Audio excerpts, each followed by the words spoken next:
Hi guys, हामी अहिले फ्रान्सको A39 रोडमा छौँ है।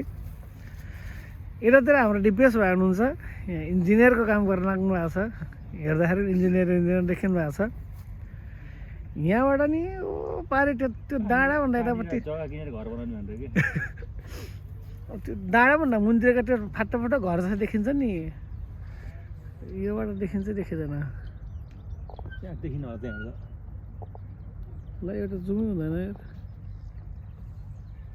त्यति खासै देखिँदैन यहाँबाट। अनि मैले जुम पनि भएन है।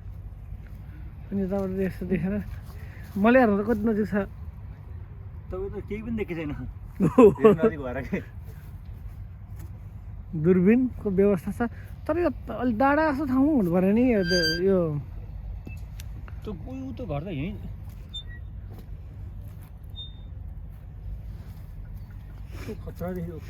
यो यस्तो दूरबीन एउटा अस्ट्रियामा छ, एउटा ब्रिजको निर यस्तो मजाको छ कि त्यहाँबाट क्या दामी दामी देखिन्छ है। यो चाहिँ एउटा ट्रक पार्किङ मात्रै हो।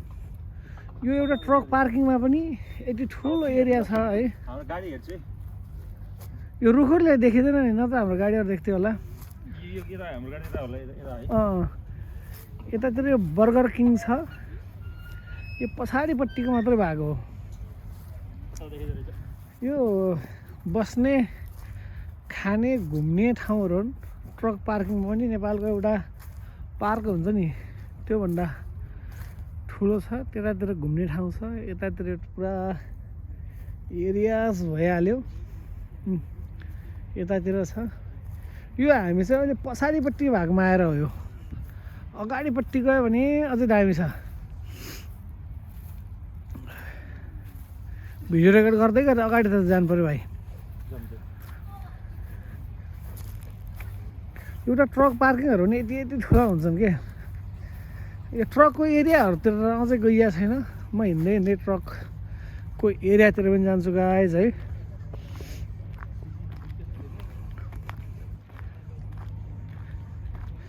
जाडो मौसम छ, त्यसैले रुखका पातहरू सबै झरेका छन्, खङ्क्रङ्ग भएको छन् रुखहरू।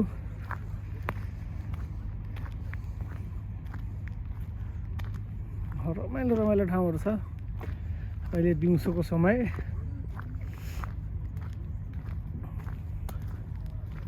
हेरौँ त के अनावश्यक खर्च गरे जस्तो लाग्ने कि वरिपरि भन्दाखेरि त्यत्तिकै घुम्नलाई मात्रै हो यो, अरू केही होइन। फेरि यताबाट उतापट्टि जाने गेटहरू रहेछन्। जिम्मल लिएर भिडियो बनाउँदै हिँडेको राम्रो देखिन्थ्यो होला यार, हातले समाउँदै हिँडेको। अब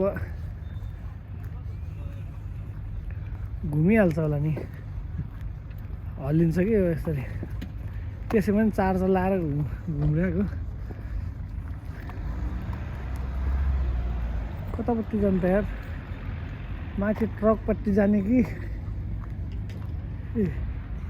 ट्रक पार्किङहरू यतातिर छन्। त्यो माथि देखेका सेता सेता सबै गाडी हुन्, सेता सेता कि राता राता।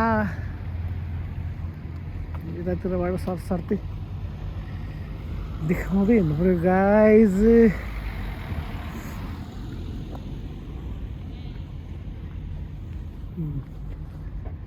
झिलिमिली हेरौँ जस्तो ट्रक पार्किङ मात्र पनि कतिसम्म ठुला होला। साना गाडी त कति छन् भनेर साध्य नै छैन। एयरडु जुरा अरे, एयरडु जुरा। कहाँको गाडी नम्बर प्लेट हो यो?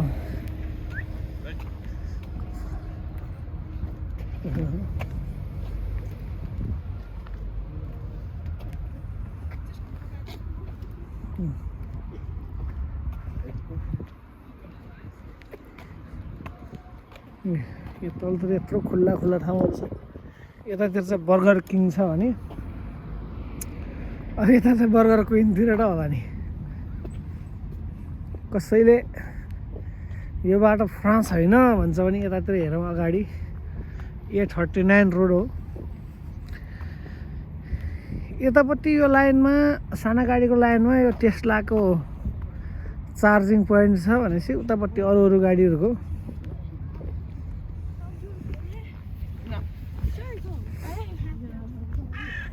टेस्ला हेरौँ त यो सबै साना गाडी आज छुट्टीको दिन भएर पनि होला यति धेरै पार्किङहरू भएको यति धेरै कारहरू भएको यति धेरै पार्किङहरू भएको अरे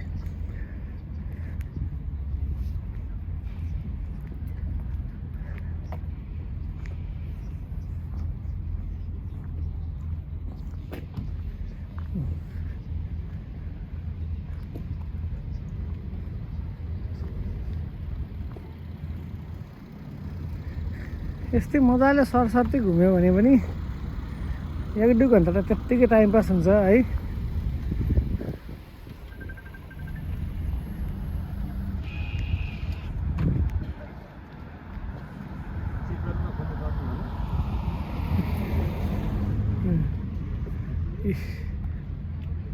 यो माथि यो ट्रकको लाइन माथि त देख्न सकिन्छ यो अगाडिपट्टिको लाइन भयो यति है त्योभन्दा पछाडि अझै अर्को लाइन छ ट्रकको यतापट्टि अब साना गाडीहरूको भइहाल्यो साना गाडीहरू पनि त्यस्तै छन् यतातिर चाहिँ यो बर्गर किङहरू छ त्यही भएर त्यतातिर धेरै गाडी छन् भने यस्तो छ गाइज यताको अवस्था एकदम रमाइलो छ दृश्य माथि ट्रकको लाइनतिर पनि क्या मजा मस्त छ देख्न सकिन्छ मौसम पनि ठिकै छ ठिकै भन्नाले अहिले 2-3 डिग्री छ अहिलेको यहाँको टेम्परेचरको कुरा गर्दाखेरि है हामी चाहिँ त्यत्तिकै घुम्दै थियौँ अनि रमाइलो दृश्य देख्यो अनि भिडियो बनाऊ भनेर भिडियो बनाउन लागेको गाइज है तर त्यस्तो बनाउने माहौल त छैन तै पनि यो यत्रो पार्किङ छ नि यो अगाडिपट्टि लाइन हो पछाडिपट्टि अझ अर्को लाइन छ नि यो ट्रकको यो सबै देखेको छ नि यो सबै ट्रकको लाइन हो योभरि योभन्दा पछाडि पनि अझै ट्रक छन् यत्रोमा पनि ट्रक पार्किङ नपाएर हामी चाहिँ उतापट्टि राखेका छौँ यहाँ बिचमा यो हरियाली छ यसको उतापट्टि हरियाली के रुखहरू छन् रुखको उतापट्टि चाहिँ बाटो छ बाटोभन्दा पारिपट्टि पनि एउटा पार्किङ छ त्यो पार्किङमा छौँ हामीहरू चाहिँ देख्न सकिन्छ गाइस यस्ता हुन्छ नै यताका ट्रक पार्किङहरू यो चाहिँ ए रोड भयो हाइवे भयो त्यसैले अलिक ठुलो पार्किङ पनि भयो अब भित्री बाटोहरूमा यत्र पार्किङ नहुन पनि सक्छन् सानो पार्किङ हुन पनि सक्छन् यस्तो छ यसको अगाडिपट्टि पनि त्यस्तै ठुलो भएको छ अब सबै देखाएर त साध्य नहोला बिस्तारै हिँड्दै भिडियो बनाउँ